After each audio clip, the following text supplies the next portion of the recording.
We now go to Julie Marson. Thank you, Madam Deputy Speaker. It's interesting to follow the member for Leeds East, and I think he perhaps illustrates the problem for his party in talking about a serious issue with serious implications, particularly when he talks about the high horse.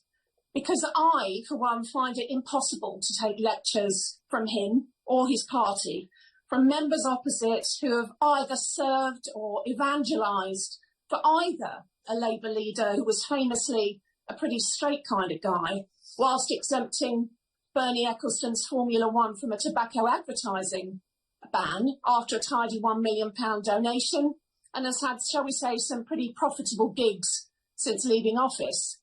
Or they wanted for Prime Minister the member for Islington North, who was present but not involved in laying wreaths for Munich terrorists, and presided over an unlawfully anti-Semitic party. And that's without mentioning Labour's cronyism, union donations, and the fact that the Shadow Defence Secretary lobbied for Greensill. So as Ted Hastings also said, you've got a nerve, fella.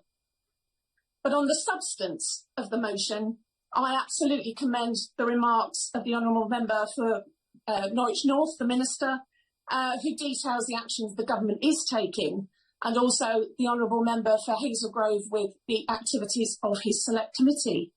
So in response to serious questions on this issue, the government is acting, has acted quickly, going above and beyond, for example, the information required by the Freedom of Information Act.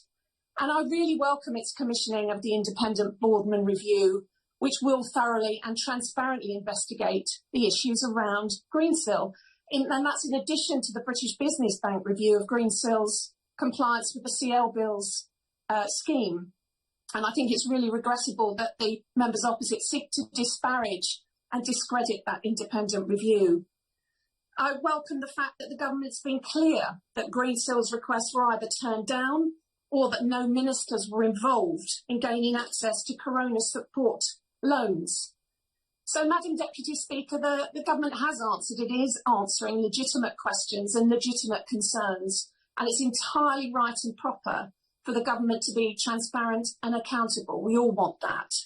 It's giving a serious response to serious questions, and at the same time, it's getting on with the serious job of supporting people and businesses through a global pandemic. Thank you, Madam Deputy Speaker.